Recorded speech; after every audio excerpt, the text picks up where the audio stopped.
السلام علیکم حضرت صاحب. کیسے؟ وعلیکم السلام. علی بھائی خیریت سے ہیں؟ ٹھیک ٹھاک ہیں جی الحمدللہ. حضرت صاحب حج پہ جا رہا ہوں. اچھا ماشاء اللہ. میرے لیے یہ بڑا ایک ٹرانسفارمیشن کا فیز ہے جس میں حج کے بارے میں بہت سوچتا ہوں. میں سوچتا ہوں کہ آخر میں حج ہے کیا، لوگ حج پہ جاتے کیوں ہیں، اور جب حج پہ جا رہے ہوتے ہیں تو اتنے سارے سوالات ان کے ذہن میں آتے ہیں. ان سوالات کے اصل میں جواب ہیں کیا؟ اور انسان جب فیصلہ کرتا ہے تو کئی بار ہمارے دوست ہم سے پوچھتے ہیں کہ آپ کو یہ کیا اسپریچول کالنگ اس کے بارے میں آئی، یا آپ اپنی زندگی کے بارے میں کیا ٹرانسفارمیشن اس کے بارے میں فیس کرتے ہیں. تو میں نے ضروری سمجھا کہ میں ضرور المولد سے بھی ان کو اوپینین لوں، کیونکہ یہ میرے لیے ایک بہت اہم موڑ ہے. عبادات تو انسان ڈفرینٹ طریقے کی کرتا ہی رہتا ہے، لیکن حج آبویسلی ایک اس میں سفر کا تعلق ہے. اس سفر میں جو ہم سے مناسک کہے گئے ہیں، ریچولز کہے گئے ہیں، ان کو فالو کرنے کا تعلق ہے. اور اس پہ کافی ڈبیٹ ہے. جب میں دوستوں کے ساتھ بیٹھتا ہوں تو میں نے دیکھا کہ ہر بندہ ایک ڈفرینٹ طریقے سے سوچ رہا ہے. تو میں نے اس پہ بڑی جستجو مجھے ہوئی، اور میں نے سوچا کہ ضرور اس پہ سوالات اٹھائے جائیں اور جو جوابات ملے ان کو دنیا میں شیئر کیا جائے. آپ اس کے بارے میں کیا کہتے ہیں؟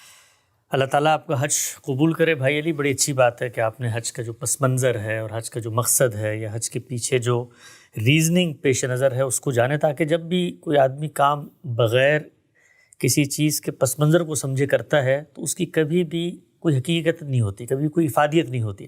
ابھی دیکھیے دنیا میں جتنے ایکشنز ہیں، ابھی آپ یہاں تشریف لائے ہیں، آپ نے گاڑی دائیں ہاتھ چلائی ہوگی، آپ نے حد رفتار کی پابندی کی ہوگی، آپ نے گاڑی میں بیٹھنے سے پہلے اپنی جیب میں لائسنس رکھا ہوگا. یہ سارے ایکشنز ہیں. اگر آپ ان ایکشنز کو ان کے کانسیکوینسز سے الگ کر لیں تو آپ کہیں گے یہ تو بیوقوفی ہے. بھئی کیا ضرورت ہے سیدھے ہاتھ پہ گاڑی چلانا، کیا ضرورت ہے 120 کی حد رفتار کی پابندی کرنا، کیا ضرورت ہے جیب میں لائسنس رکھنا. تو دنیا کا ہر ایکشن اصل میں اپنے پیچھے ایک میٹا فزکس رکھتا ہے، اپنے پیچھے ایک فلسفہ رکھتا ہے، اپنے پیچھے ایک حقیقت، ایک ریزننگ، ایک مقصدیت رکھتا ہے. وہ مقصدیت اگر آپ کے پیش نظر نہ ہو تو دنیا کے اندر یہ ساری حرکات آپ کو بیوقوفی لگیں.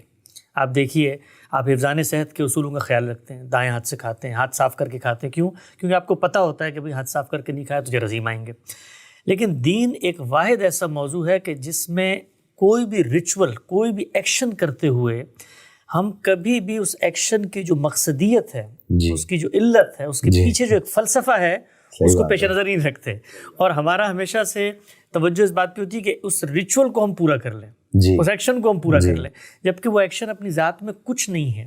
وہ ایکشن کسی ریزن کو سمبلائز کر کے آپ کے سامنے پیش کیا گیا ہے.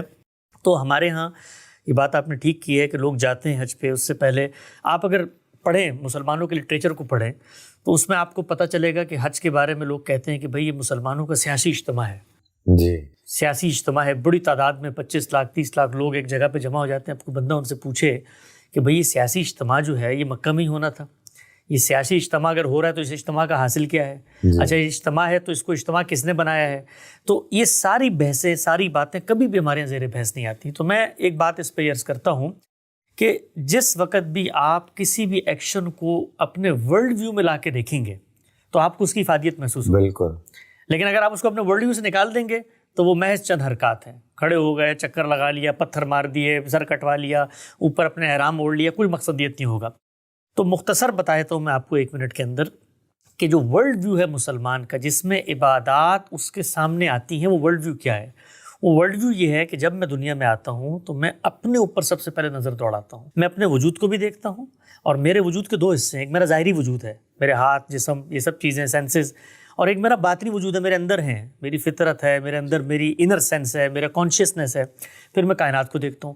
ہر جگہ پر مجھے ایک جواب ملتا ہے، وہ یہ کہ ہم سب بنائے گئے ہیں. اگر ہم بنائے گئے ہیں تو اس کا مطلب ہمارا کوئی خالق ہے. اچھا خالق ہے تو یا تو وہ حی و قیوم خالق ہوگا. حی و قیوم کا مطلب ہوتا ہے کہ زندہ ہے، اس کے کچھ تقاضے ہیں، یا وہ کوئی ٹبولا راسا ہے، کسی جگہ پر پڑی ہوئی کوئی مادہ ہے، کوئی انرجی ہے. 2 ہی صورتیں ہو سکتی ہیں. تو ہمیں پیغمبروں نے خبر دی کہ نہیں، وہ حی و قیوم خدا ہے، زندہ ہے، جاویدہ ہے. اگر وہ زندہ اور جاویدہ خدا ہے تو اب جو شخص اس دنیا میں زندہ ہوگا اس سے 3 ہی جہتوں سے ہمارا تعلق بنے گا. پہلا کیا ہوگا؟ پہلا یہ ہوگا کہ ہم اس کے ساتھ اپنے تعلق کا اظہار کریں. اگر اس نے ہمیں بنایا ہے، اس کو کہتے ہیں اس کی پرستش کرنا، اس کو پوجنا، اس کے آگے جھکنا. تو ہمارے دین میں یہ جو پرستش ہے اس کو مجسم کر دیے گئے نماز کے ریچولز میں. بالکل. اچھا یہ جو نماز ہے، آپ دیکھیں نماز کے بارے میں آپ کو ایک بات بتاؤں. نماز بھی ایکشنز کا نام ہے. قیام ہوتا ہے نماز میں, جی, رکوع ہوتا ہے, جی, سجدہ ہوتا ہے. اچھا یہ سارے ایکشنز کو آپ نکال دیں اپنی ذات میں, تو یہ قیام تو میں اسمبلی میں بھی کر رہا ہوتا ہوں, جی بالکل, یہ قیام تو میں سڑک پہ کسی اور کے لیے کھڑے ہو کے بھی کر سکتا ہوں, بٹ نماز میں قیام محض قیام نہیں ہے, کھڑا ہونا نہیں ہے, بلکہ نماز میں قیام اللہ تعالیٰ کے آگے فریاد کنا ہو کر, منت کنا ہو کر, پرستش کی غرض سے کھڑے ہونا ہے کہ یا اللہ. آپ دیکھیے جو ہم قیام میں دعا پڑھتے ہیں وہی اس کی اسپرٹ کو واضح کر رہا ہے.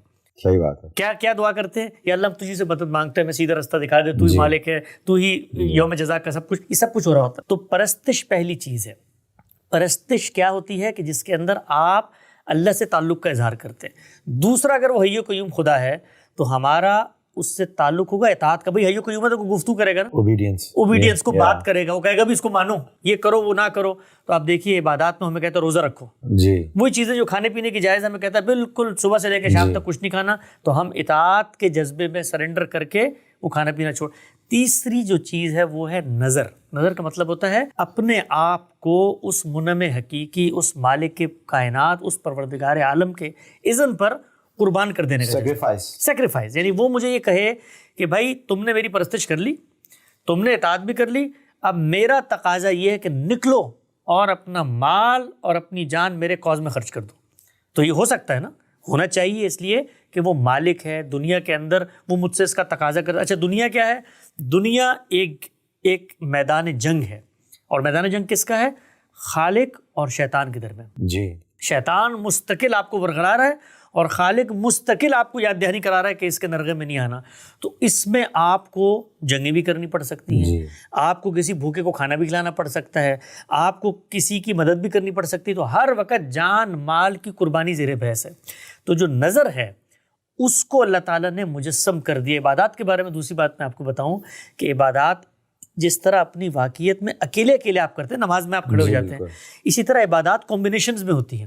تو حج کو نظر کی تمثیل بنا کر اس میں کمبینیشنز آف عبادات کو شامل کر دیا گیا ہے. بس آپ دیکھیں اس میں طواف بھی ہے, اس میں نظر کی علامات بھی ہیں, اس میں آپ نے احرام بھی پہننا ہے, اس میں آپ نے قربانی بھی کرنی ہے, اس میں آپ نے سر بھی مڑوانا ہے, یہ ساری کی ساری چیزیں اس میں شامل کر دی, میدان میں بھی کھڑے ہو جانا ہے. تو اب بات یہ ہوئی کہ اللہ تعالیٰ ہمیں یہ کہتے ہیں کہ تم نے اپنی جان کو میرے اذن, میری خواہش پہ قربان کرنا ہے. اس جذبے کو میں نے تم سے منوانا ہے کہ تم اس قابل ہو گے کر سکتے ہو. اس کے لیے میں تمہیں ایک ایکسرسائز سے گزارنا چاہتا ہوں. اچھا, حج جو ہے وہ اصل میں خدا اور شیطان کے درمیان جو جنگ ہے, اس جنگ میں خدا کی فوج میں کھڑے ہونے کی ریہرسل کا نام ہے. یعنی کہ یہ تو ایک extreme culmination of obedience to اللہ تعالیٰ اینڈ سیکریفائس ہے, یہ غیر معمولی ہے. ایگزیکٹلی, اس لیے کہ آپ دیکھیے اس میں آپ کرتے کیا ہیں, اس میں آپ جو کچھ جنگ کے اندر ہوتا ہے اسی کی ایک ڈرامہ, اسی کی ایک تمثیل, اسی کا ایک ٹیٹوریل اس کو انجام دیتے ہیں. مثلا آپ کیا کرتے ہیں جنگ کے اندر, کبھی آپ نے دیکھا کہ جنگ کے اندر لوگ اس طرح تیار ہو کے بیٹھے جیسے آپ بیٹھے ہیں؟ کبھی نہیں بیٹھتے نا. جنگ میں تو لوگ کود پڑتے ہیں, جنگ میں تو زیب و زینت نہیں ہوتی. تو یہاں آپ احرام کے 2 کپڑے پہنتے ہیں اور ایک مجاہد کا سا روپ اپنا لیتے ہیں اور اپنے اوپر تمام زینتوں کو ممنوع کر دیتے ہیں, نہ خوشبو لگاتے ہیں نہ کوئی اور کام کرتے ہیں. اس کے بعد آپ وہاں جاتے ہیں, معبد کے پھیرے لگاتے ہیں. وہ جو طواف ہے, پہلے زمانے میں کیا ہوتا تھا کہ جانور جس کو قربان کرنا ہوتا تھا نا, اس کو کندھوں پہ رکھ کر معبد کے پھیرے لگائے جاتے تھے. اس کو کہتے ہیں نظر کے پھیرے. اور پھر اس کے بعد آپ نے دیکھا ہوگا ہمارے ہندوستان پاکستان میں کامن ہے, جو نظر اتاری جاتی ہے اس میں بھی دیکھیے وہ یہی کام کر رہے ہوتے ہیں. تو یہ معبد کے پھیرے تھے, اس میں جانور کی جگہ بندہ آ گیا. انٹرسٹنگ کہ جی اللہ تعالیٰ جب کبھی زندگی میں مجھے موقع ملا تو جانور تو گیا, اس کی جگہ میں آ جاؤں گا, اپنے آپ کو قربان کر دوں گا. آپ دیکھیں وہاں جاتے ہیں وقوف عرفہ میں, آپ قیام کرتے ہیں وہاں پر. یہ قیام وہی ہے جو نماز میں قیام کر رہے ہوتے ہیں وہاں پر. اسی کو اللہ تعالیٰ نے اس میدان جنگ میں, جیسے مجاہدین نہیں پڑاؤ ڈال کے بیٹھے ہوتے اور وہاں پر آپ قصر نماز پڑھتے ہیں, حالت جنگ میں قصر نماز پڑھی جاتی ہے. قرآن مجید نے بتایا کہ بھئی جنگ کے دوران نماز جمع کر لو, تو آپ حج میں جا کے نمازیں جمع کرنا شروع کر دیتے. یعنی کہ یہ ری انیکٹمنٹ ہوگی اس جنگ کی جو آپ شیطان سے لڑ سکتے ہیں, اور آپ اس کو شو کر رہے ہیں اللہ تعالیٰ کو کہ میں یہ تیار ہوں اور میں اس پروسیس سے گزر کے دکھاؤں گا. ایگزیکٹلی, بالکل. یہ تو بڑا زبردست آپ نے بتایا. میں نے اس پہ بڑے نئے سوالات پیدا ہو گئے, کیونکہ ہم لوگ اصل میں جب آپس میں دوست احباب بیٹھتے ہیں, میں اپنے دیکھنے والوں کے لیے کلیئر کر دوں, اوبیسلی ہم یونائٹڈ اسٹیٹ سے جا رہے ہیں, US سے, گاندھی سینٹر ڈیلس ٹیکساس میں موجود ہے, تو ہم ڈفرنٹ ٹائپ آف پیکیجز سے جاتے ہیں, تو اس لحاظ سے ہم اس کو سوچتے ہیں, اور میں چاہتا ہوں کہ اس کو نیچرل رکھوں اس طرح, کیونکہ اصل میں یہ واقعہ ہے کہ ہم جس طرح جاتے ہیں, لیکن ہم جب بھی بات کرتے ہیں تو ایک ایزمپشن کر لیتے ہیں کہ یار حج تو فرض ہے تو ہم حج فرض کرنے جا رہے ہیں, تو پھر بات ریچولس پہ رہ جاتی ہے, یہ کرنا ہے اور یہ نہیں کرنا. لیکن آپ کی بات سے جو مجھے سمجھ آ رہی ہوئی کہ سب سے پہلے تو ہم سب کو یہ دیکھنا چاہیے کہ حج ہم کرنے جا کیوں رہے ہیں. Exactly. اور اس میں آپ نے 3 عبادات کے طریقے بتائے, جس میں obviously آپ نے اطاعت کا اور اوبیڈینس کا اور پھر سیکریفائس کے بارے میں ہمیں بتایا, اور ریمائنڈر کا. پہلا تو آپ نے نماز کا ریمائنڈر کا بتایا. اس میں سوال لمبا ہو گیا, لیکن میں آپ کو یہ بتانا چاہتا ہوں کہ میں جس پروسیس سے گزر رہا تھا, تاکہ وہ بات جو میرے ذہن میں آئے, کیونکہ مجھے بڑی بودر کرتی ہے کہ بات کہ میں اصل میں پرسنلی اللہ تعالیٰ کا شکر ادا کرنے جانا چاہتا ہوں, کیونکہ میں پرسنلی سمجھتا ہوں کہ اللہ تعالیٰ نے مجھے بہت کچھ دیا, اور اپنے کیریئر کے پیک میں اور اپنی صحت کے پیک میں جاؤں اور اللہ تعالیٰ کو کہوں کہ آپ نے جو مجھے بہت کچھ دیا, میں اس ایثار سے گزرنا چاہتا ہوں اس کی خاطر, رائٹ. لیکن کئی بار ہمارے یہاں اوبیسلی یہ بھی بات آتی ہے کہ ہم گناہ معاف کروانے جا رہے ہیں, رائٹ. تو آپ اسی بات کو آگے لے کے چلیں. میں نے آپ کو بیک گراؤنڈ دے دیا صحیح ہے کہ لوگ حج پہ جب جا رہے ہیں تو ان کے ذہن میں کیا ہونا چاہیے. اب ہمیں یہ تو سمجھ آ گیا کہ یہ ایثار ہے, یہ سیکریفائس ہے, اور یہ اس نظر کی عبادت ہے جس کے لیے آپ ری انیکٹمنٹ کر رہے ہیں. میں اگر اس کو دوبارہ کلیریفائی بھی کر دیں گے ناظرین, کیونکہ بڑی زبردست طریقے سے آپ نے بتایا. ایگزیکٹلی دیکھیں, اللہ تعالیٰ نے قرآن مجید میں بتایا ہے, ان صلاتی و نسکی و محیای و مماتی, میری نماز اور میری قربانی, اور اس کے مقابلے میں 2 الفاظ کا ہے, میرا جینا اور میرا مرنا. وہ یا نماز کو زندگی کے مقابلے میں رکھا جی, اور مرنے کو قربانی کے مقابلے میں رکھا. کہ میں اگر قربانی کرتا ہوں تو اصل میں جانور کو نہیں قربان کر رہا, اصل میں تو میں اپنی جان قربان کرنا چاہتا ہوں اللہ کے راستے میں جی. لیکن اللہ نے میری جان کو حرمت دی ہے, ابھی اس کی ضرورت نہیں پیش آئی, تو میں اللہ تعالیٰ کو یہ میسج دیتا ہوں جانور قربان کر کے کہ یہ آج جانور تیرے قدموں میں رکھ رہا ہوں, کل موقع ملا تو اپنے گردن پہ بھی چھری پھیرنے کے لیے تیار ہو جاؤں گا. تو یہ ہے مقصد. آپ نے جو بات کی نا کہ آپ جس جذبے سے جا رہے ہیں کہ جی شکر کا جذبہ آپ کوئی بھی دل میں لے جائیں جی, جو ریچولز آپ وہاں پرفارم کر رہے ہیں اس جذبے کو ان ریچول سے نکلنا چاہیے. مثلا آپ وہاں پر جا کر احرام پہن لیتے ہیں, اب وہ احرام پہننے میں شکر کا کیا پہلو آتا ہے سامنے, یا مثال کے طور پہ آپ وہاں جا کے شیطان کو پتھر مارتے ہیں, اس میں شکر کا کیا پہلو آتا ہے. آپ مثال کے طور پہ وہاں جا کر قصر نماز پڑھتے ہیں, اس میں شکر کا کیا پہلو آتا ہے. آپ مثال کے طور پہ عرفہ میں جا کر بیٹھ کے وقوف کرنا شروع کر شکر. تو زندگی بندہ مومن کی تو ہر لمحہ شکر ہوتی ہے, شکر تو ہے ہی ہے, لیکن دیکھنا یہ ہوتا ہے کہ جس عبادت کو آپ کر رہے ہیں اس کی اپنی ہرمینوٹکس کیا ہے, وہ جو ریچولز ہیں ان کا اپنا میسج کیا ہے. تو ان ریچولز کا جو میسج ہے وہ شکر تو نتیجہ ہے اس کا جی. یعنی جو کچھ آپ وہاں کر کے آ رہے ہیں وہ کیا کر کے آ رہے ہیں, وہ یہ کر کے آ رہے ہیں کہ بھئی زندگی کے اندر جب شیطان سے عملی جنگ ہوگی تو میں ایکوپڈ ہوں گا, اور جب آپ ایکوپڈ ہوں گے تو آپ شکر گزار بندے بھی بنیں گے. یعنی کہ آپ ایک ریہرسل اور پریکٹس کرنے جا رہے ہیں, آپ کی اللہ تعالیٰ سے محبت اس درجے پہ پہنچ گئی ہے, اس کلمینیشن پہ پہنچ گئی جس میں آپ کہہ رہے ہیں کہ اللہ تعالیٰ میں تیرے لیے قربان ہونے کو تیار ہوں, اور اس کے لیے میں اس پروسیس سے گزر کے دکھاتا ہوں جو آپ نے ہمارے لیے فرض میں رقم مقیم کر دی جی.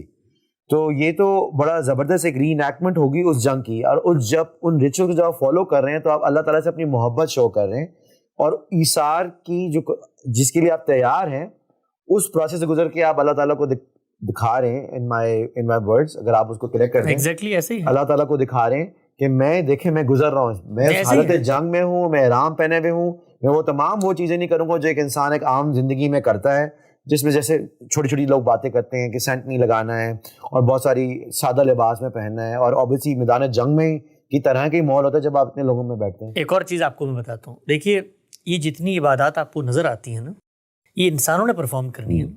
تو انسانوں کے ہاں خود اپنے ایکشن سے اطاعت اور نظر کے کچھ ریچولز پیدا ہوئے. مثال دیتا ہوں میں آپ کو. پرانے زمانے میں جس وقت آپ کسی ملک پر حملہ کرتے تھے اور وہاں پر کسی کو قیدی بنا لیتے تھے, غلام بنا لیتے تھے, تو سب سے پہلا کام پتہ کیا کرتے تھے, اس کا سر مونڈتے تھے.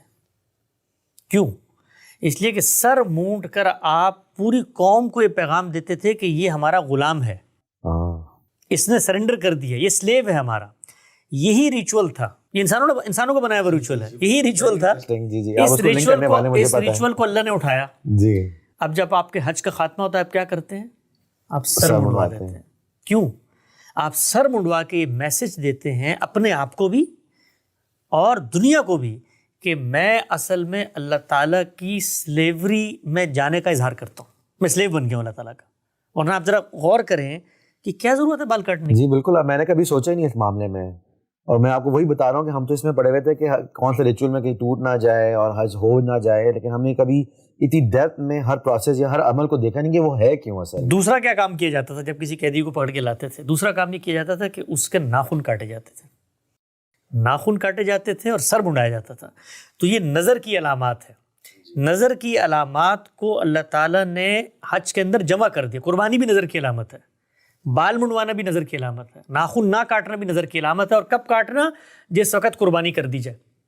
تو ان سب کا ایک کمبینیشن بنا دیا، اور حج کے اندر آپ کو اس پنیکل پہ لے گا اللہ تعالیٰ کہ بھائی یہ دیکھو کہ تم یہاں پر اپنے آپ کو بھی یہ میسج دے رہے ہو. اور مجھے اپنے کی ٹریننگز کرتے ہیں نا، مختلف ٹریننگز کرتے ہیں، فوج کی بھی ٹریننگ ہوتی ہے، آپ کے آفس کی بھی. اس میں آپ کرتے کیا ہیں؟ اصل میں آپ ان ساری مشقوں سے اپنے آپ کو گزارتے ہیں، ٹربل شوٹنگ کرتے ہیں، ٹاسک سے گزرتے ہیں. تو اس میں آپ کو خود اپنے ضمیر پہ ایک اسٹرینتھ محسوس ہوتی ہے کہ یار یہ کام میں کر سکتا ہوں. تو حج جو ہے وہ اصل میں اللہ تعالیٰ کے رستے میں اپنی جان قربان کرنے کے جذبے کی ایک عملی مشق ہے. اور اس عملی مشق کو اللہ تعالیٰ یہ کہتے ہیں کہ جب یہ مشق کر کے تم لوٹتے ہو تو گویا بالکل ایسے جیسے ماں کے پیٹ سے تم دھل نکل گئے ہو. یہ گناہ ثواب اس پس منظر میں نہیں ہے کہ آپ نے مثال کے طور پر طواف کر لیا تو ثواب مل جائے گا. وہی ثواب کے تو بہت سارے کام ہیں. ثواب تو گھر پہ بیٹھے آپ چیریٹی کرتے ہیں، آپ کو ثواب مل جائے گا. ثواب تو آن لائن آپ کسی کو پیسے ٹرانسفر کرتے ہیں، ثواب مل جائے گا. اس کا ایک مقصد ہے، اور اس مقصد کو جب تک پورا نہ کیا جائے. اچھا، اس میں ایک سوال لوگ عام طور پہ کرتے ہیں آج کل کہ یار یہ جو کچھ ریچولز بتائے گئے ہیں، مثال کے طور پہ بال کاٹ لو، یا یہ احرام اوڑھ لو، یا مثال کے طور پہ رمی کر لو. اچھا، وہ رمی دیکھیں آپ کیا چیز ہے. وہ لوگ سمجھتے ہیں کہ شیطان اندر بیٹھا ہوا ہے اس میں. شیطان کوئی نہیں ہے وہاں پر. وہ اصل میں میری نفرت کا اظہار ہے شیطان سے، کہ میں اس کو پتھر ماروں. آپ دیکھیں، آپ روزانہ پڑھتے ہوں گے نا اعوذ باللہ من الشیطان الرجیم. اس کا مطلب کیا ہوتا ہے؟ وہ شیطان کہ جس کو رجم کیا گیا میں اس سے پناہ مانگتا ہوں، یعنی اس کو پتھر مار کے دھتکار دیا گیا ہے. تو اس دھتکارنے کی علامت ہے جو آپ روز پڑھ رہے ہوتے ہیں، اس کو اللہ تعالیٰ نے وہاں مجسم کر دیا. دھتکارو، اٹھاؤ پتھر اور مارو اس کو. اسی طرح مارنا پتھر، جس طرح تم واپس لوٹ کے کھڑے ہوئے ہوگے دکان پر اور کم تول کے تمہیں پیسہ کمانے کی ترغیب دے رہا ہو شیطان، تو پتھر مار کے اس کو وہاں سے بھگا دینا. ہم لوگ روز جو چیز پڑھتے ہیں اس کو آپ نے رجم سے کنیکٹ کر دیا. کتنی زبردست چیز ہے کہ ہم اصل میں جو چیز کر رہے ہیں ہر جگہ جو ہم اور روز پڑھتے رہتے ہیں وہ لنکڈ ہے آپس میں. ایگزیکٹلی. دنیا میں اصل میں دیکھیں اللہ تعالیٰ کا جو پورا کا پورا دین ہے نا، وہ ایک کوہرنٹ تصور کے اندر کھڑا ہوا. جو کچھ حج میں آپ کر رہے ہیں وہی کچھ اللہ تعالیٰ پوری زندگی میں آپ سے چاہتے ہیں. تو ایک سوال جو میرے ذہن میں آ رہا تھا، اور اکثر لوگ پوچھتے ہیں کہ بھائی یہ جو پوری کی پوری رسوم اور آداب مقرر کر دیے گئے ہیں، یہ لگتا ہے کہ جیسے بڑے پرانے دور کے قبائلی دور کے. آپ کے ذہن میں بھی آتا ہے سوال یہ کبھی کبھی؟ کیا جی بہت آتا ہے، کیونکہ آبویسلی اس میں جو ریچولز ہیں اور جو ایک میدان میں رہنے کا ہے وہ 1400 سال پہلے کا تھا.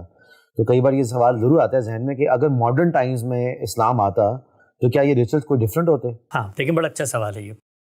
اسلام نے جو بھی احکام دیے ہیں، یہ تو واضح ہو گیا نا کہ ان احکام کے پیچھے ایک حقیقت ہے، ایک مقصد ہے، ایک ریزننگ ہے. اللہ تعالیٰ نے حکم دیتے وقت، یعنی شریعت دیتے وقت، قانون دیتے وقت، اس چیز کا لحاظ کیا ہے کہ جو چیزیں زمانے کے بدلنے سے بدل جاتی ہیں تو وہاں پر کسی بھی ریچول کو اہمیت نہیں دی. اچھا، مثال دیتا ہوں میں آپ کو.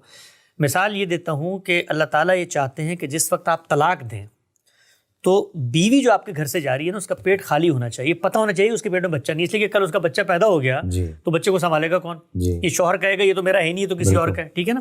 اب یہ اللہ تعالیٰ چاہتے تھے کہ یہ واضح ہو جائے کہ پیٹ خالی ہے.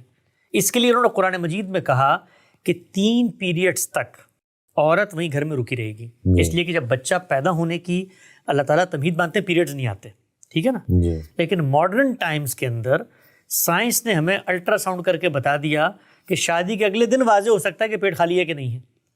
تو اب وہ جو حکم تھا وہ مبنی بر ریزن تھا، مبنی بر علت تھا. اب اس کا وہ جو مقرر کیے گئے تھے اوضاع، وہ اہمیت ان کی باقی نہیں رہی. اسی طریقے سے مثال کے طور پہ اللہ تعالیٰ نے کہا ہے قرآن مجید میں، جب لین دین کرو تو لکھ لو. اب میں اور آپ روزانہ لین دین کر رہے ہوتے ہیں دکان پہ، کبھی ہم لکھتے ہیں؟ نہیں لکھتے. کیوں نہیں لکھتے؟ اس لیے کہ ٹرانزیکشن کا ریکارڈ. تو لین دین میں بھی مقصد کیا تھا؟ ریکارڈ ہو جائے. تو وہ ریکارڈ کسی اور طریقے سے ہو جائے تو دین کا مقصد پورا ہو گیا. تو جو احکام دیے جاتے ہیں وہ 3 طرح کے ہوتے ہیں. پہلے یہ احکام ہوتے ہیں جن میں ریزن اصل ہوتا ہے. دوسرے احکام وہ ہوتے ہیں کہ جن کے اندر اللہ تعالیٰ یہ کہتے ہیں کہ مبنی پر ریزن ہے، لیکن تم فیصلہ کرنے کی صلاحیت نہیں رکھتے کہ درست کیا ہے غلط کیا ہے. اس لیے فالو کرو انہیں، اس لیے فالو کرو. مثال دیتا ہوں میں آپ کو. اللہ تعالیٰ یہ کہتے ہیں کہ تم دنیا سے رخصت ہو گئے, تم مال چھوڑ کے چلے گئے ہو, کس کو کتنا مال دینا ہے یہ 1400 سال کے 14,000 سال بھی گزر جائے, تم کوئی قطعی حتمی فارمولہ لے کر آؤ میرے پاس, لے کر آؤ, لا ہی نہیں سکتے. آج بھی آپ دیکھ لیں دنیا ماڈرن اسٹیٹ کرافٹ میں آپ کھڑے ہوئے نا, دنیا کے اندر اس وقت 100 سے زیادہ انہیریٹنس کے ڈفرنٹ لاز ہیں. جی انسانیت خود جمع نہیں ہو سکی. جی تو اللہ تعالیٰ کہتے ہیں کہ لا تدرون ایکم اقرب لکم نفع, تم جانتے نہیں ہو کہ کون بلحاظ منفعت. میں بتایا تو میں فیصلہ کر رہا ہوں. مثال ایک اور چیز, کچھ چیزیں ایسی ہوتی ہیں جن میں دونوں شیڈز پائے جاتے ہیں اور فیصلہ نہیں کر سکتے کہ یار یہ جائز ہے کہ ناجائز ہے, دو رائے ہو سکتی ہیں. مثلا اللہ تعالیٰ نے مثال دی ہے, وہ مثال یہ دی ہے کہ یار تم جب لین دین کرتے ہو, ایک چیز میں نے خریدی 5 روپے کی اور آپ کو بھیج دی 7 روپے کی, یہ تو جائز ہے. لیکن یہی میں آپ کو قرض دے دیتا ہوں 7 روپے, اس پہ 2 روپے میں آپ سے نہیں لے سکتا, ظلم ہے. تو کوئی شخص سے کہہ سکتا نا کہ بھائی خرید و فروخت کے اندر بھی تو میں منافع رکھ کے دے رہا ہوتا ہوں, تو مال دیتے ہوئے میں کیوں نہیں زیادہ پیسے لے سکتا آپ سے, کہہ سکتے ہیں نا آپ. دین نے فیصلہ کر دیا نہیں, ایسا نہیں ہو سکتا. کیوں نہیں ہو سکتا؟ اس لیے کہ ظلم ہے. ایک اور مثال اس کی آپ لے لیں. مثال کے طور پہ کوئی شخص یہ کہے کہ بھائی یہ سود کو تو آپ نے حرام قرار دے دیا, یہ کرائے پہ جو میں مکان دیتا ہوں وہاں پر بھی تو میرا کچھ نہیں جا رہا, ایک مکان میں نے دیا ہے, اگلا اس کو استعمال کر کے پیسے دیتا ہے, تو اس کو آپ جائز قرار دیتے. تو اب یہ کیا چیز ہوتی ہے جن میں دونوں شیڈ, دو آراء ہو سکتی ہیں. اللہ تعالیٰ نے فیصلہ کر دیا کہ ان میں فیصلہ کر کے بتا رہا ہوں. اسی طریقے سے آپ دیکھیے بہت ساری مثالیں ہیں. جانوروں کے بارے میں بتایا, درندے جانور نہیں کھا سکتے. اب بعض جانور ایسے ہیں جن میں دونوں شیڈز پائے جاتے ہیں. سور میں آپ دیکھیے ہے بکری کی اسپیشیز سے, لیکن اس کی فکس بھی ہوتی ہیں جس سے چیر پھاڑ کی علامت کہا جاتا ہے. تو اللہ تعالیٰ نے فیصلہ کر دیا. تو دوسری طرح کے وہ احکام ہوتے ہیں جن میں انسانی عقل کوئی حتمی یعنی کہ فیصلہ نہیں کر سکتی, حتمی فیصلہ کرنے کی کوشش ہوتی ہے, لیکن انسانی عقل جو ہے حتمی فیصلہ نہیں کر سکتی. تیسری نوعیت کے وہ احکام ہوتے ہیں جن احکام کا تعلق میری عقل سے ہے ہی نہیں. مثال کے طور پہ اللہ تعالیٰ ایک وجود ہے, مجھے اس کی پرستش کرنی ہے. اب پرستش کے 2 ہی رستے ہو سکتے تھے کہ میں جس طرح چاہوں اس طرح پرستش کروں. صحیح بات ہے. اس میں آپ یہ کہہ سکتے ہیں 14 سال گزر گئے ہیں, آج کے آدمی کو ہو سکتا ہے آن لائن اللہ میاں یاد کرنے سے یاد آ جائیں گے. 14 سال پہلے کسی کو نماز پڑھنے سے یاد آ جائے, ہو سکتا ہے نا. کوئی بندہ کہتا ہے میں میڈیٹیشن کرتا ہوں, آ سکتے ہیں. اس میں اگر خالق نے کوئی فیصلہ نہیں کیا تو ٹھیک ہے, جو چاہیں کریں آپ. لیکن اگر خالق نے فیصلہ کر دیا ہے کہ میں یہ چاہتا ہوں کہ تم مجھے اس طریقے سے یاد کرو, تو میں نے یاد کس کو کرنا ہے؟ خالق کو. تو خالق نے اگر بتا دیا کہ اس طریقے سے کرنا, تو پھر میرے پاس رہنے کو کیا رہے گا؟ صحیح بات ہے. اب اس میں 1400 سال گزرے یا 14,000 سال گزرے, بندہ میں وہی ہوں, خالق وہ وہی ہے.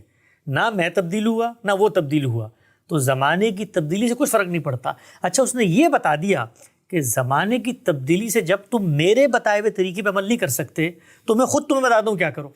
مثلا تم افراتفری آپا دھاپی میں ہو تو نماز ملا کر پڑھ لو, تم سفر میں ہو نماز قصر کر لو, تم روزے نہیں رکھ سکتے تو دوسرے دنوں میں رکھ لو. تو اس نے وہ ساری کے سارے امکانات جو دنیا میں پیش آ سکتے تھے اس طریقے پر عمل درآمد کرتے ہوئے جو خالق نے بتایا ہے, تو اس نے وہ تک بتا دیا میں قرآن میں. تو اب آپ بتائیے 1400 سال گزرے یا 14,000 سال گزرے, مجھے کیا فرق پڑتا ہے؟ اس لیے کہ خالق نے طے کر دیا میں عمل. اچھا آپ دیکھیے خالق نے کیا کہا, وضو کر کے پڑھو نا, یہی کہا نا وضو کرو. یا ایھا الذین آمنوا اذا قمتم الی الصلاۃ فاغسلوا وجوہکم وایدیکم الی المرافق وامسحوا برؤوسکم وارجلکم الی الکعبین. طریقہ بتا دیا وضو کا. پانی نہیں ہے تو کیا کریں؟ تیمم کر لو. اچھا تیمم کے اوپر پیغمبر نے اجتہاد کر دیا, بھائی سفر میں جا رہے ہو موزے پہنے میں, وضو کر کے پہن لو, 3 دن تک ہاتھ لگا لو, تمہارا وضو پورا ہو جائے گا. بالکل. تو اس کے اندر اجتہادات ہوتے ہیں. عبادات کے اندر اللہ تعالیٰ نے کیا بتا, تیسیر کا اصول ہے, آسانی پیدا کرنی ہے. آپ کو مشقت ہوگی تو آپ نے یہ کام کر لینا ہے. تو حالات بدلتے رہیں گے, اس لحاظ سے اگر کوئی مشکل مجھے پیش آ رہی ہے عبادت پر عمل درآمد کرنے میں, تو اللہ تعالیٰ نے اس کا بھی رستہ بتایا. اچھا آپ نے بڑا زبردست ایکسپلین کیا کہ 3 ڈفرینٹ طریقے ہیں اس میں, ریزننگ, اور کچھ جو عقل سے تعلق ہی نہیں ہے, کچھ چیزیں جو عقل سے تعلق ہے لیکن اس میں انسان کی عقل اتنی آسانی سے فیصلہ نہیں کر سکتی. جیسا کہ وراثت کا معاملہ, اس پہ اوبیسی گاندھی صاحب کا بڑا اچھا پرسپیکٹیو ہے, اس پہ آپ نے ان سے بڑے اچھے ایک لیکچر میں سوالات سے پوچھے تھے کہ ریزن بیس جو اللہ تعالیٰ کے کام ہے ان میں کس طرح چینج آ سکتا ہے, اور اگر ماڈرن ٹائمز میں کوئی ایسی چیزیں جو جن کا عقل سے تعلق نہیں ہے تو ان میں کوئی چینج نہیں ہوگا. اس بارے میں حج کے جو اراکین میں کوئی آپ کا پرسپیکٹیو ہے ان جنرل؟ دیکھیے حج جو ہے اس کو اللہ تعالیٰ نے بتایا ہے کہ یہ ایک تمثیل ہے. شاعر کا لفظ ہے نا, شاعر کا مطلب ہوتا ہے, شاعر جمع شعیرہ کی, شعیرہ کا مطلب ہوتا ہے سمبلز. سمبلز کے بارے میں یہ طے ہے دنیا بھر میں کہ سمبل اپنے پیچھے کو مانویت رکھتے ہیں. اپنے پیچھے کو حقیقت رکھتے ہیں. تو سمبل اپنی ذات میں کچھ بھی نہیں ہوتا, سمبل صرف علامت ہوتا ہے. مثال کے طور پہ آپ اپنے ملک سے محبت کا اظہار کرتے ہیں 2 گز کپڑے کو ایک ڈنڈے کے اندر ڈال کے جھنڈا لٹکا کر, ٹھیک ہے نا. آپ اس جھنڈے کے اوپر کبھی بھی اصرار نہیں کرتے. اصرار کس چیز پہ ہوتا ہے؟ اس کے پیچھے ایک مقصد ہوتا ہے, اور وطن سے محبت کی علامت ہے یہ. تو اس میں بنیادی سوال سب سے پہلے زیر بحث آتا ہے کہ جو علامات مقرر کی گئی ہیں ان علامات میں کون سا ایسا پہلو ہے جو اس سمبولزم کو پہنچانے میں قاصر رہ گیا. اگر تو رہ گیا ہے تو پھر ضرورت پیدا ہو گئی. تو پہلے تو ضرورت پیدا کر کے بتانی پڑے گی. مثال کے طور پہ آپ یہ کہیں کہ احرام کے بجائے وردی ہونی چاہیے آج کے دور کے اندر, تو پھر آپ کو پوری دنیا میں لوگوں کو پہلے آپ جمع کریں, اس وردی کے اوپر اتفاق کروائیں. ابھی میں اس سوال پہ نہیں آیا کہ کام ہم خالق کا کرنے جا رہے ہیں اور فیصلہ خود کرنے بیٹھ گئے, میں تمہیں ضرورت پہ آیا ہوں کہ پہلے تو ضرورت آپ بتائیں گے. یا مثال کے طور پہ آپ شیطان کو گئے, وہ پتھر مارنے کے بجائے وہاں پر آپ گولیاں مارنا شروع کر دیں. کوئی ضرورت پیدا کریں گے نا, تو ضرورت پیدا نہیں ہوتی. جتنے سمبلز ہیں ان کے لیے جو ریچولز, وہ ریچولز نیچرل ریچولز. اگر آپ غور کریں اللہ تعالیٰ کیا کرتے ہیں کہ اللہ تعالیٰ خالق کائنات ہے. آپ قیامت تک کے حالات دیکھیں, آج سے 1400 سال پہلے, اور حج آج نہیں شروع ہوا, 4000 سال پہلے ابراہیم علیہ السلام کے زمانے سے چل رہا ہے. جو ریچول مقرر کیا ہے, جو لباس پہننا ہے, وہ ہے کہ 4000 سال پہلے بھی اس پر عمل درآمد ہو سکتا ہے, 4000 سال بعد بھی ہو سکتا ہے, 100,000 سال بعد بھی ہو سکتا ہے. 2 کپڑے ہیں سفید. بالکل. تو آپ کو ہر پہلو کو دیکھنا پڑتا ہے. غریب بھی آ رہا ہے, امیر بھی آ رہا ہے, کوئی نادار بھی آ رہا ہے, کسی کے پاس کپڑے نہیں ہیں, 2 چادریں لپیٹنی اور آپ نے چلے جانا ہے. پھر خدا کے معبد کی علامت ہوئی ہے تو اس کے ساتھ آپ نے تعلق کا اظہار کرنا ہے. تو اب آپ وہاں پر تعلق کا اظہار کیسے کریں گے بھائی؟ اسی طرح کریں گے جس طرح خالق چاہتا ہے. اور اس کی ضرورت کیوں پیدا ہوگی کہ آپ کہیں گے طواف وہ مسئلہ. تو پرابلم یہ نہیں ہوتی. پرابلم یہ ہوتی ہے کہ جو لوگ وہاں پہ جاتے ہیں وہ دین کا ورلڈ ویو نہیں رکھتے, تو ان کو یہ ساری چیزیں بیوقوفی لگ رہی ہوتی ہیں. یار کیا گئے پتھر کے گرد, ادھر آپ نے چکر لگا لیا, یہ حجر اسود ہے, پتہ نہیں کو پتھر رکھا ہے. اب یہ حجر اسود کیا چیز ہے, ذرا غور کریں آپ. رسول اللہ صلی اللہ علیہ وسلم فرماتے ہیں کہ یہ اللہ کے ہاتھ کی علامت ہے. جس طرح جنگ کے اندر آپ ایک جرنیل کے ہاتھ پہ اوتھ لیتے ہیں نا کہ میں مرنے کے لیے جا رہا ہوں, تو اللہ تعالیٰ نے اپنے ہاتھ پر بیعت کی علامت بنا دی. آپ اس پہ استعلام کرتے ہیں وہاں جا کر ایز اے فوجی کے, اور یہ کہتے ہیں کہ اللہ تیرے ہاتھ پر بیعت کر کے میں جا رہا ہوں, یہ پوری مشق سے گزرنے اور زندگی میں موقع ملا تو میں اپنی جان بھی دے دوں گا. تو معنویت واضح نہ ہو تو ریچولز غیر اہم ہو جاتے ہیں. معنویت واضح ہو تو ریچولز کے اندر آدمی حقیقت کو دیکھتا ہے. جو سمبل اس کے لیے مقرر کیا گیا ہے وہ اس مقصد تک پہنچانے کا ذریعہ بنتا ہے. حسن اوبیسلی بہت سوالات ہو سکتے ہیں, ریچولز کے بارے میں بھی ہو سکتے ہیں. میں 2-3 سوال کر کے ریپ اپ کرنے کی کوشش کرتا ہوں. یہاں پہ جیسے ابھی ہم نے بات کی کہ ماڈرن ٹائم میں ہو سکتا ہے لوگ سمجھیں کہ یہ ریچولز پرانے ہیں اور اسکول میں وہ ایک اسکول آف تھاٹ ہو سکتی ہے, لیکن بہت سارے لوگ جو اپنے جذبے سے جا رہے ہوتے ہیں, زیادہ تر لوگ جذبے سے جا رہے ہوتے ہیں. تو ان میں کئی بار یہ بات ہوتی ہے کہ جیسے ہم پہلے بھی بات کر رہے تھے کہ ہم اگر ادھر یہ کر لیں تو 70 ٹائم ثواب ہوگا, ادھر یہ کر لیں تو 200 ٹائم ثواب ہوگا.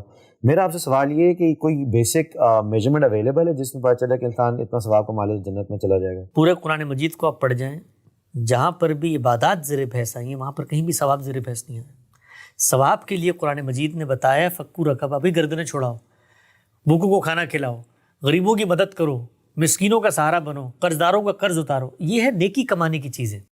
عبادات تو اصل میں آپ کو تیار کرتی ہیں, آپ کا ورلڈ ویو بناتی ہیں, خدا سے آپ کے تعلق کو مضبوط کرتی ہیں, اسکیم آف کائنات کو سمجھنے میں مدد کرتی ہیں. عبادات آپ کو یہ بتاتی ہیں کہ آپ نے صبر کیسے کرنا ہے, شکر کیسے کرنا ہے, اللہ تعالیٰ کی اطاعت کیسے کرنی ہے, اپنے آپ کو لذات سے, شہوات سے, ممنوعات سے, جو چیزیں حرام ٹھہرا دی گئی اس سے کیسے بچانا ہے. عبادات کا تو یہ مقصد ہے, ثواب کمانا, نیکی کمانا. آپ پورے قرآن کو پڑھ جائیں, آپ کہیں بتائیں کہ نماز پڑھو گے تو اتنی نیکی مل جائیں گی, وہی کہیں پر نہیں ہے. روزہ رکھو گے تو اتنی نیکی مل جائیں گی. کتب علیکم الصیام کما کتب علی الذین من قبلکم لعلکم تتقون اقیموا الصلاۃ لذکری. بھائی روزہ رکھو, تم پر فرض کیے گئے جیسے پچھلے والوں پہ فرض کی, تاکہ تم حدود آشنا بنو.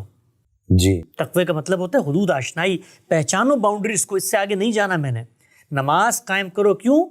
لذکری, اقیموا الصلاۃ لذکری, میری یاد دہانی کے لیے. تو عبادات جو ہے وہ ثواب کمانے کے لیے نہیں ہوتی. ثواب تو اللہ تعالیٰ ہر وقت دے رہا ہے. بندہ مومن اگر خدا سے صحیح تعلق اور شعور کے ساتھ سو رہا ہے تب بھی اس کو ثواب ملے گا. حسن لیکن جب آپ جاتے ہیں ایسی جگہ پہ اور یہ احساسات تو انسان کے ہوتے ہیں, اور جب ان کو لگتا ہے کہ اللہ تعالیٰ کا گھر ہے یہ, تو وہ ایک اسپریچول اویکننگ تو ہوتی ہے. اور اسی میں انسان کو شاید یہ ذہن میں آتی ہے بات کہ شاید میں پیور جگہ پہ آ گیا ہوں تو میری بات بھی سنی جائے گی, میری پائٹی بھی زیادہ کلیئر ہوگی, میرے گناہ بھی زیادہ معاف ہوں گے. جذبات ہوتے ہیں نا انسان کے, انسان کئی بار یہ بھی سوچتا ہے کہ جب میں واپس جاؤں گا تو میں ایک نئی ٹرانسفارمیشن کا شکار ہوں گا, یعنی کہ اس ٹرانسفارمیشن کو اپناؤں گا جو کہ میں سیکھ کے جا رہا ہوں اس سے, اور شاید میں ایک نیا بندہ ہوں گا اس میں. آپ کا اس بارے میں کیا پرسپیکٹو ہے؟ یہ میرا خیال یہ ہے کہ جانے سے پہلے کے بہت بڑے اور گہرے مراحل ہیں جن سے آدمی کو گزرنا ہے. جانا تو نتیجہ ہے. جی. جانے سے پہلے آپ کو کم سے کم قرآن مجید کو پڑھنا چاہیے تاکہ آپ کو یہ پتہ چل سکے کہ خالق کائنات کا مجھ سے تقاضا کیا ہے. جی. اور جو لوگ جانا چاہتے ہیں میں ان کو بتانا چاہتا ہوں, اگر وہ قرآن مجید کو پڑھنا چاہتے ہیں, قرآن مجید بہت آسانی سے اگر آپ دن کا 1 گھنٹہ دیں, 1.5 گھنٹہ دیں, تو آپ 30 دنوں میں بھی پڑھ سکتے ہیں. جی بالکل. آڈیو میں سن سکتے ہیں, ترجمہ موجود ہے. تو قرآن مجید کو پڑھیں. جب آپ قرآن کو پڑھیں گے تو آپ کو پرابلم سمجھ میں آئے گی کہ جس کے لیے آپ کو بھیجا جا رہا ہے. صحیح بات. آپ کو نکالا کیوں جا رہا ہے بھائی, کیوں آپ کو اس مشقت میں ڈالا جا رہا ہے, وہ پرابلم اسٹیٹمنٹ آپ پہ واضح ہوگی. جب پرابلم اسٹیٹمنٹ واضح ہوگی نا تو آپ ایک شعور کے ساتھ, وہ جذبہ ہے محرکہ, اس کے تحت وہاں پر مناجات ہوں, اس کے تحت وہاں پر ماضی کے گناہوں کی تلافی کے لیے اللہ تعالیٰ سے آدمی دعا کرے, اس کے تحت اپنے آپ کو ٹھیک کرنے کی کوشش کرے, وہ سب کچھ ہوگا. لیکن مثال کے طور پہ اگر آپ نے توبہ ہی کرنی ہے تو توبہ تو آپ کسی بھی نماز میں جا کے کر سکتے ہیں, کسی گھر میں بیٹھ کے کر سکتے ہیں. وہاں پر لے جانے کا ایک بڑا مقصد ہے. تو اس بڑے مقصد کے حصول کے لیے آپ کو اپنا تصور بھی بڑا کرنا ہے. جی. اور وہ بڑا تصور کیسے ہوگا؟ خالق کائنات کی گفتگو کو جان کر, اور وہ قرآن مجید میں سب. بڑی خوبصورت بات کی حسن آپ نے, اور میں بڑی ایمانداری سے یہ بتاؤں گا کہ میں جتنا اس بارے میں ریسرچ کر رہا ہوں مجھے لگتا ہے کہ میری نالج بڑی کم تھی, اور میں روز اس پورے مرحلے سے جب گزر رہا ہوں تو میری لرننگ بڑی بڑھ رہی ہے. اور اس حج کے معاملے میں مجھے لگتا ہے کہ بڑی اویئرنیس ہونی چاہیے. مجھے ایک چیز اور بڑی بودر کرتی ہے, مجھے پتہ ہے پروگرام تھوڑا لمبا ہو گیا ہے, لیکن میں نے دیکھا ہے کہ اوبیسلی لوگ کچھ ہر قسم کے طبقے کے لوگ جاتے ہیں, کچھ اوبیسلی افورڈ نہیں کر پاتے, کچھ لوگوں کے حالات بہتر ہوتے ہیں حج میں. آپ نے جو آج بات بتائی اس میں, جس میں ایثار کے جذبے کی بات ہوئی, جس میں اللہ تعالیٰ کی جو کہ آپ نے culmination of in love of God آپ جا رہے ہیں کہ میں تیرے لیے اللہ تعالیٰ قربان ہونے کو تیار ہوں, تو اس میں تو یہ وی آئی پی پیکیجز اور یہ سب کچھ نہیں ہونا چاہیے. تو انسان جو جا رہا ہے ان پیکیجز کے تھرو کس سوچ کو لے کے آگے جائے؟ دیکھیے 2 چیزیں ہیں اس کے اندر. حقیقت پسندی کی دنیا میں کھڑے ہو کے میں آپ کو بتاؤں گا, چاہے آج کا زمانہ ہو وی آئی پی پیکیجز کا یا آج سے 14 سال پرانا زمانہ ہو, اگر کسی آدمی کے پاس بزنس کلاس کا ٹکٹ ہے تو وہ اس میں جائے گا. 1400 سال پہلے کسی کے پاس اگر سرخ اونٹ ہے تو وہ اس میں جائے گا. اونٹ کو لے جاتے ہوئے اگر اس کے پاس کاجو اور میوے اور باقی موجود ہیں وہ رکھے گا کجاوے میں. میں جاؤں گا تو میں جو اچھا کھانا ہو سکتا ہے وہ کھاؤں گا.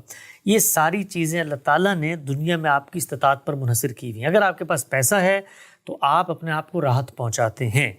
تو وہاں پر پہنچنے کے لیے جی آپ جتنا سکون حاصل کر سکتے ہیں یہ آپ کے اوپر ہے. دین میں اس کی کوئی صوفیانہ قسم کا کوئی تصور نہیں ہے کہ آپ کپڑے پھاڑ کے بھوکے ننگے ہو کے وہاں چلے جائیں. بالکل ایسا نہیں ہے.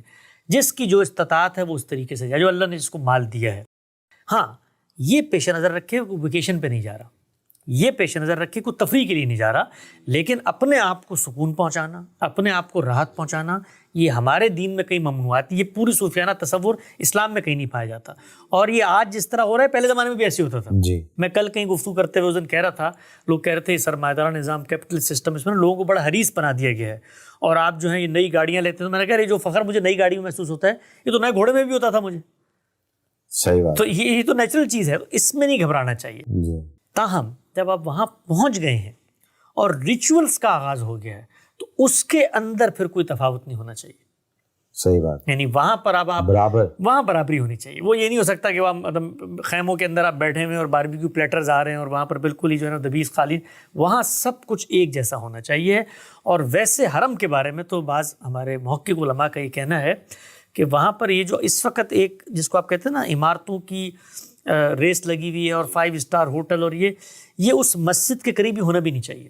جی یا آپ رکھنا چاہتے ہیں اس کو رکھیں, تھوڑا سا فاصلے پہ لے جائیں, کوئی ٹرین برین چلا دیں, کیونکہ وہاں پر تو اصل میں معبد کی اہمیت ہے. اس نے کلاسز کریٹ کر دی ہیں, اس نے کلاسز بھی کریٹ کی ہیں. وہاں جا کر ایک جس کو آپ کہتے ہیں نا ایڈونچر کا تصور آنا شروع ہو جاتا ہے. شاپنگ مال بھی بنے ہوئے ہیں, کھانے پینے بھی چل رہے ہیں, بالکل ایک کلچرل فیسٹیوٹی کا بھی.